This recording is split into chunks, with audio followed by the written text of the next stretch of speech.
आज हम optical properties of colloidal solutions के बारे में पढ़ेंगे। ऑप्टिकल प्रॉपर्टी में सबसे पहले आपको देखना है बेटा टिंडल इफेक्ट। टिंडल इफेक्ट क्या है, आप फ्रॉम द 9th क्लासेस से पढ़ते आ रहे हैं। आपने देखा होगा कि घरों में सर्दियों में क्या होता है, जैसे धूप निकलती है तो किसी कॉर्नर से अगर थोड़ी सी धूप आ रही है और आपकी मम्मी झाड़ू कर मार रही है या डस्टिंग वगैरह कर रही है, तो जो झाड़ू और डस्टिंग की वजह से पार्टिकल्स क्या होंगे, हवा में फैल जाएंगे। अब आपकी वो जो कॉर्नर पे से थोड़ी सी धूप आई है, बिल्कुल मामूली सी, उसके अंदर वो पार्टिकल्स जो आपकी मम्मी की झाड़ू की वजह से आकाश में मतलब एनवायरनमेंट में फैले हैं, वो आपको इजीली नजर आ जाएंगे। तो इसी को बोलते हैं टिंडल इफेक्ट। टिंडल इफेक्ट का मतलब होता है कि लाइट आ रही है, लाइट आपके कोलाइडल पार्टिकल का साइज पर्टिकुलर है, बहुत ज्यादा छोटा नहीं है, बहुत ज्यादा बड़ा नहीं है। तो जो लाइट आ रही है वो आपके टिंडल इफेक्ट में क्या होगा, जो लाइट इंसिडेंट हो रही है कोलाइडल पार्टिकल पे जिसका साइज एक प्रॉपर साइज है, उसके ऊपर जब लाइट गिरती है तो लाइट क्या हो जाती है, स्कैटर हो जाती है, दैट इज फैल जाती है। लाइट स्कैटर कर जाएगी जिसकी वजह से हमें क्या होगा, पार्टिकल्स नजर आने लग जाएंगे। तो the scattering of light by the colloidal particle present in the colloidal solution is known as Tyndall effect. Simple, light की scattering due to colloidal particles जो कि कोलाइडल सॉल्यूशन में प्रेजेंट है उसे हम टिंडल इफेक्ट बोलते हैं। कंडीशंस की बात करें तो दो चार बातें यहाँ पे ध्यान रखिएगा। जो आप इंसिडेंट रे ले रहे हो, मतलब जो लाइट आप डाल रहे हो बेटा जी, वो लाइट, आपको ये चीज याद रहनी चाहिए कि वो लाइट, उसका जो वेवलेंथ है वो आपके कोलाइडल पार्टिकल, जैसे कोलाइडल पार्टिकल है ये इसका डायामीटर है बेटा, इस डायामीटर से हमेशा क्या होना चाहिए, छोटा होना चाहिए। दैट इज जो वेवलेंथ आप यूज कर रहे हो वो कोलाइडल पार्टिकल के डायमीटर से क्या होनी चाहिए, कम होनी चाहिए। सेकंड पॉइंट, डिस्पर्स फेज और डिस्पर्स मीडियम, मैं आपको बता चुकी हूँ। जो कोलाइडल पार्टिकल्स होते हैं उन्हें बोलते हैं डिस्पर्स फेज और जो सॉल्यूशन होता है उसे बोलते हैं डिस्पर्स मीडियम। दोनों के रिफ्रैक्टिव इंडेक्स में प्रॉपर डिफरेंस होना चाहिए। अगर रिफ्रैक्टिव इंडेक्स सेम है तो प्रॉपर वे में लाइट की स्कैटरिंग नहीं होगी, ठीक है। इसके अलावा एक चीज और मैं आपको बता दूं कि अगर मैं इंसिडेंट लाइट की वेवलेंथ की बात करूं तो यहाँ पर एक बहुत ही स्पेशल टाइप का क्या होता है, स्कैटरिंग होती है, जिसके अंदर जो आपकी इंसिडेंट की वेवलेंथ रहेगी वही आपकी रिफ्रैक्टेड रे की वेवलेंथ रहेगी, ठीक है।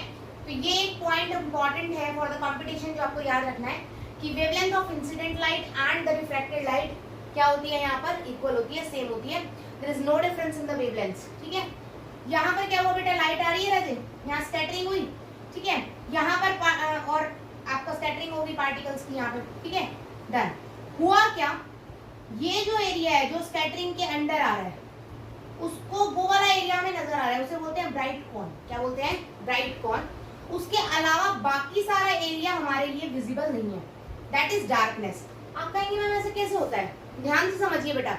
आप सिनेमा हॉल में मूवी देखने जाते हैं, जनरली सभी जाते हैं, ऊपर वो प्रोजेक्टर चलता है, प्रोजेक्टर कुछ इसी तरह का बनाता है, कोन, आपने देखा होगा। आप अब की बार मूवीज देखने जाएं तब देखना, तो प्रोजेक्टर की लाइट की वजह से कुछ इसी तरह का कोन बनता है।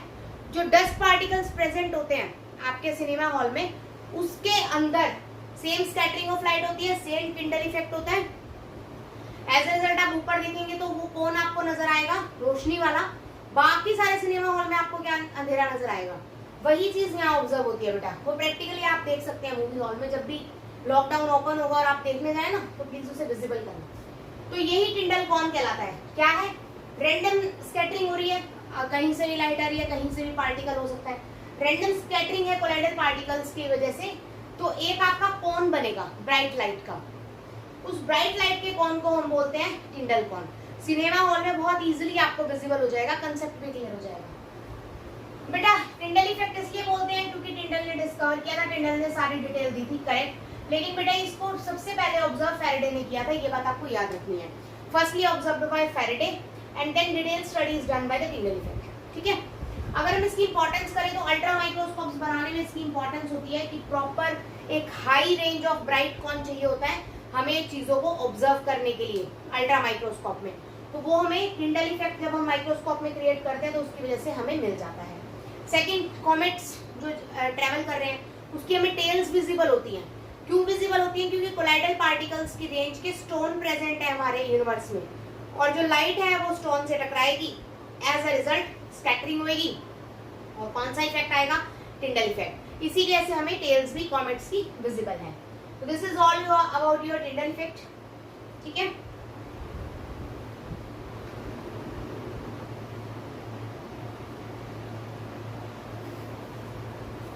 नेक्स्ट देखते हैं हम ब्राउनियन मूवमेंट्स। सबसे पहले तो इसको ऑब्जर्व किसने किया था, स्टडी किसने किया था बेटे, डॉक्टर ब्राउन आपके हैं, उन्होंने इसको ऑब्जर्व किया था, स्टडी किया था। किस चीज में स्टडी किया था, उन्होंने पॉलन ग्रेन्स लिए थे। अब पॉलन ग्रेन्स आपको पता है फ्लावर होता है, उसके अंदर स्टेमन होता है, उस पर छोटे छोटे छोटे छोटे छोटे छोटे चिपके होते हैं, पॉलन ग्रेन्स बोलते हैं। उन्होंने क्या किया, पॉलन ग्रेन्स को जस्ट एक्सीडेंटली उन्होंने वाटर में डाल दिया और उन्होंने देखा कि pollen grains are moving in a zigzag pattern. कुछ इस तरह का पैटर्न जो है पॉलन ग्रेन्स फॉलो कर रहे थे। तो जिगजैग पैटर्न जरूरी नहीं होता ऐसे ऐसे हो, किसी भी डायरेक्शन में हो सकता है। तो जिगजैग पैटर्न फॉलो देखा उन्होंने कि पॉलन ग्रेन्स वाटर में डालते ही जिगजैग पैटर्न फॉलो कर रहे थे। तो उनके मन में ये बात आई कि जब pollen grains zigzag pattern follow करते हैं तो क्या कोलाइडल पार्टिकल्स जो कि लगभग सेम रेंज के हैं वो भी क्या जिगजैग पैटर्न फॉलो करेंगे। और उन्होंने क्या किया, कोलाइडल पार्टिकल्स को, दैट इज कोलाइडल सॉल्यूशंस को उन्होंने अल्ट्रा माइक्रोस्कोप के अंदर देखा और उन्होंने देखा कि continue particles are moving in a zigzag pattern. और उन्होंने डिस्कवर किया था, उन्होंने देखा था सबसे पहले तो उन्होंने नाम दे दिया इसे ब्राउनियन मूवमेंट। ठीक है, तो ये होता क्यों है बेटा, क्योंकि आपको पता है जैसे ये आपका कोलाइडल पार्टिकल है बेटा, ठीक है, ये आपके colloidal medium that is dispersal medium, और ये डिस्पर्स फेज, ये डीपी, ये डीएम। तो जो डीएम है वो हर डायरेक्शन से क्या करता है बेटा, स्ट्राइक करता रहता है इस पार्टिकल को अलग अलग वेलोसिटी से। तो एज अ रिजल्ट जो डिस्पर्स फेज है कभी इधर कभी उधर कभी उधर ऐसे मूवमेंट करता रहेगा। तो this is the reason of Brownian movement कि जो डिस्पर्स पार्टिकल्स हैं वो स्ट्राइक करेंगे डिस्पर्स फेज मीडियम को in all direction with different velocities. ठीक है, तो उन्हीं को बोलते हैं हम आपका ब्राउनियन मूवमेंट। इसी मूवमेंट को नाम हमने ब्राउनियन मूवमेंट दे दिया। इसका फायदा क्या है बेटा, अगर पार्टिकल्स ऑल टाइम मूव करते रहेंगे तो सेटल डाउन नहीं होंगे, सेटल डाउन नहीं होंगे तो दैट मींस स्टेबिलिटी के लिए रिस्पॉन्सिबल है। ड्यू टू ब्राउनियन मूवमेंट ही कोलाइडल पार्टिकल्स क्या होते हैं, कोलाइडल सॉल्यूशंस क्या होते हैं, स्टेबल होते हैं। सेकंड, ये एवोगैड्रो नंबर कैलकुलेट करने में भी हेल्प करता है क्योंकि particles are always moving in nature, वो कोगुलेट नहीं होते, इकट्ठे नहीं होते हैं, तो हम पार्टिकल्स को आसानी से क्या कर सकते हैं, कैलकुलेट कर सकते हैं।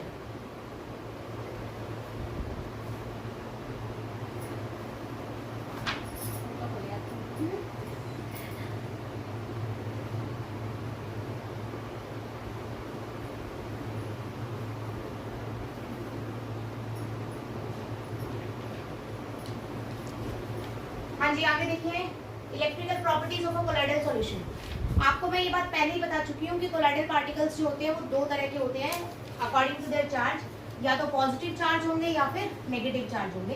कुछ कोलाइडल पार्टिकल्स जिनके ऊपर पॉजिटिव चार्ज आके एब्जॉर्ब हो जाएगा उन सॉल्यूशंस को हम बोल देंगे पॉजिटिव चार्ज कोलाइडल सॉल्यूशंस, और ऐसे सॉल्यूशंस जिसमें नेगेटिव चार्ज आके एब्जॉर्ब हो जाएगा उसे हम बोलेंगे नेगेटिव चार्ज कोलाइडल सॉल्यूशन।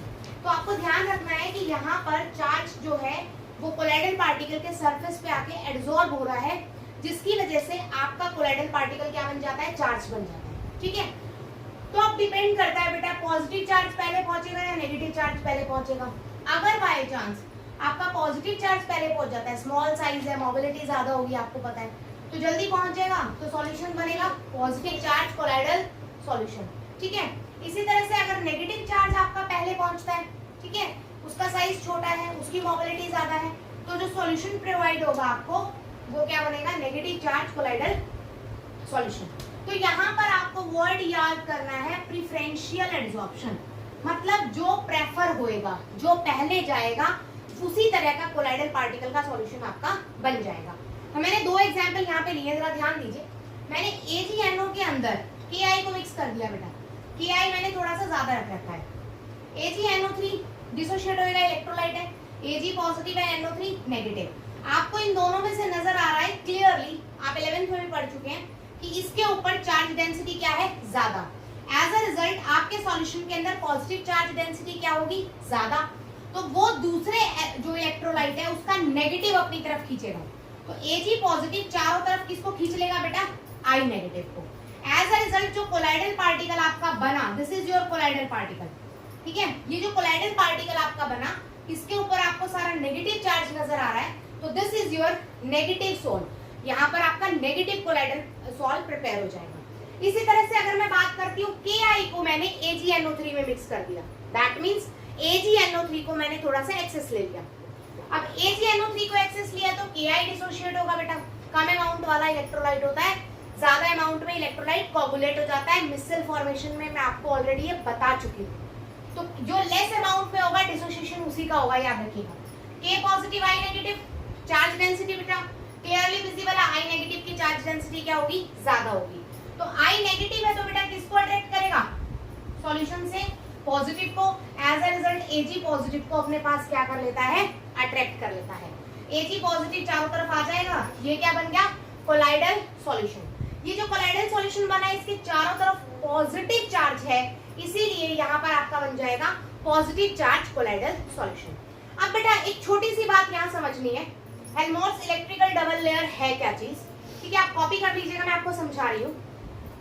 आपने देखा कि यहाँ पर आपका यहाँ पर क्या, यहाँ पर देखिए, चलिए आपने देखा कि यहाँ पर आपका Ki प्रेजेंट है, तो बेटा Ag ने I को तो अट्रैक्ट कर लिया, I को तो अट्रैक्ट कर लिया Ag ने, K तो बच गया यहाँ पर, तो ये I नेगेटिव अपने बाद क्या अट्रैक्ट कर लेता है, K पॉजिटिव को अट्रैक्ट कर लेता है। दैट मीन्स जो कोलाइडल पार्टिकल चार्ज होगा वो दूसरे आयन को भी अपनी तरफ अट्रैक्ट कर लेगा, करेक्ट, ठीक है। क्या बना, जैसे यहाँ पर बहुत सारे Ag पॉजिटिव थे बेटा, इन सभी ने क्या किया, अपने पास I नेगेटिव को बुला के डिफ्यूज किया कोलाइडल बनाने के लिए, यही हुआ था, Ag के पास I नेगेटिव आए थे। अब इस I नेगेटिव ने अपने पास किसको अट्रैक्ट कर लिया बेटा, K पॉजिटिव को, डन। तो यहाँ पर दो लेयर बन गई, एक लेयर ये बन गई, एक लेयर ये बन गई, तो ये डबल लेयर का फिनोमिना बना है, इसी डबल लेयर को बोलते हैं हेल्महोल्ट्ज डबल लेयर या हेल्महोल्ट्ज इलेक्ट्रिकल डबल लेयर। इन्होंने इसको स्टडी किया था, इसी के नेम पे, साइंटिस्ट नेम है ये। यहाँ पर आपको याद रखना है, ये वाली जो लेयर होती है दिस इज फिक्स्ड लेयर, ये फिक्स्ड होती है बेटा, मूवमेंट नहीं करती है। ये वैसे ही पड़े हैं आपके डिस्पर्जन मीडियम में, तो ये आयंस मूवमेंट करेंगे तो इसको बोलेंगे मोबाइल लेयर, ये मूव कर सकती है, ठीक है। तो फिक्स लेयर और मोबाइल लेयर, ठीक है। तो दो लेयर्स है यहाँ पर और दोनों लेयर मिलके बनाती है डबल लेयर। इसमें एक छोटी सी बात मैं आपको साथ में ही बताने वाली हूँ, इलेक्ट्रोकाइनेटिक पोटेंशियल के बारे में, या फिर आप वर्ड यूज कर सकते हैं यहाँ पर जीटा पोटेंशियल, जीटा पोटेंशियल या फिर इलेक्ट्रोकाइनेटिक पोटेंशियल। आपने देखा बेटा यहाँ पर Ag आया था,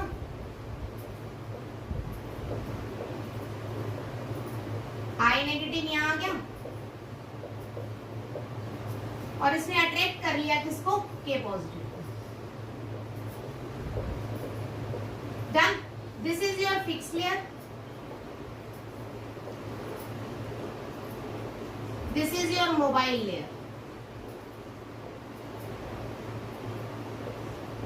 फिक्स लेयर का अलग पोटेंशियल डिफरेंस होगा, मोबाइल लेयर का अलग पोटेंशियल डिफरेंस होगा। तो बेटा the difference between the potential of fix layer and mobile layer आपका क्या कहलाएगा, जीटा पोटेंशियल। क्लियर हुआ आपको? जीटा पोटेंशियल का मतलब है एक ये लेयर है, एक ये लेयर है, दोनों लेयर्स के बीच का जो पोटेंशियल डिफरेंस होगा वो कहलाएगा जीटा पोटेंशियल या इलेक्ट्रोकाइनेटिक पोटेंशियल। ये बहुत इंपॉर्टेंट है, पेपर में बहुत बार पूछी जाती है, या तो जीटा पोटेंशियल पूछेगा या हेल्महोल्ट्ज डबल लेयर पूछेगा। तो दोनों ही बहुत ही इंपॉर्टेंट टॉपिक है, आपको दोनों ही अच्छे से करनी है, ओके।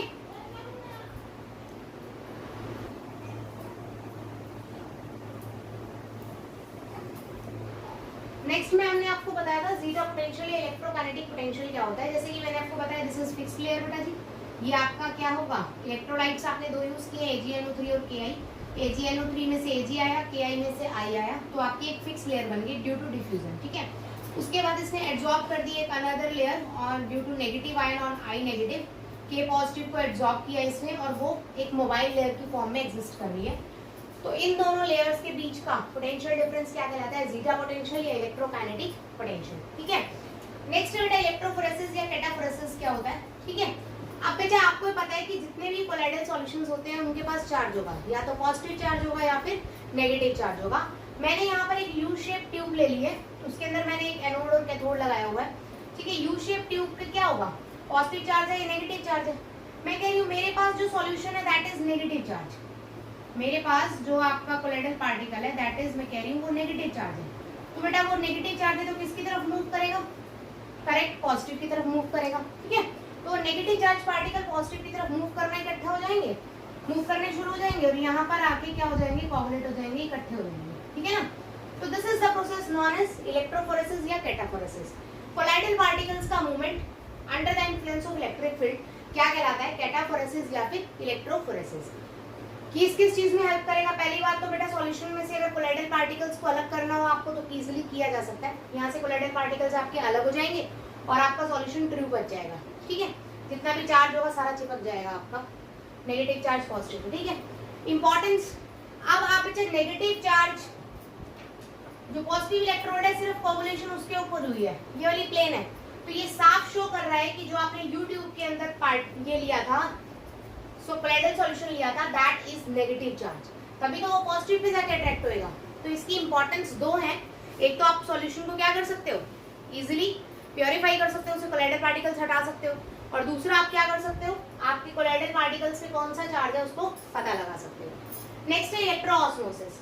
अब क्या है बेटा इलेक्ट्रोऑस्मोसिस, देखिए कुछ ज्यादा नहीं है, यहाँ पर आपने एक सेमी परमिएबल मेम्ब्रेन लगा रखी है राजे, यहाँ पर आपका कोलाइडल सॉल्यूशन है,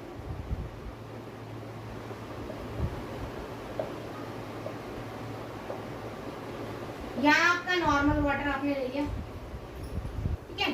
तो यहाँ से पार्टिकल्स किस चीज के, वाटर के बेटा, दैट इज डिस्पर्जन मीडियम के पार्टिकल्स मूव करेंगे, ये बात याद रखना है।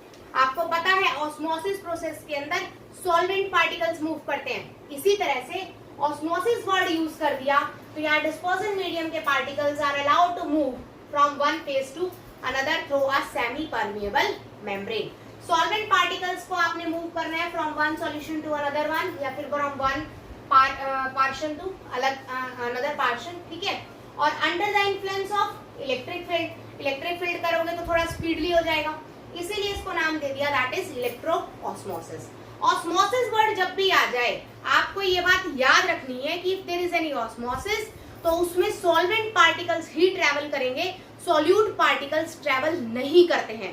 तो ये बात आपको अच्छे से रिमाइंड रखनी है कि ऑस्मोसिस कहीं पर भी आ जाए तो जो सॉल्वेंट होगा उसके पार्टिकल्स आपके दूसरे पार्शन में ट्रैवल करना क्या कर देंगे, स्टार्ट कर देंगे। तो आज की इलेक्ट्रिकल प्रॉपर्टीज हम यहीं पे करते हैं, कल का लेक्चर और है इस चैप्टर का, ठीक है। After that you will do the NCERT questions, okay. तो आज आप इसको अच्छे से कीजिएगा बेटा, कोई डाउट हो तो मुझसे व्हाट्सएप पे क्वेश्चनिंग कर लीजिएगा, ठीक है।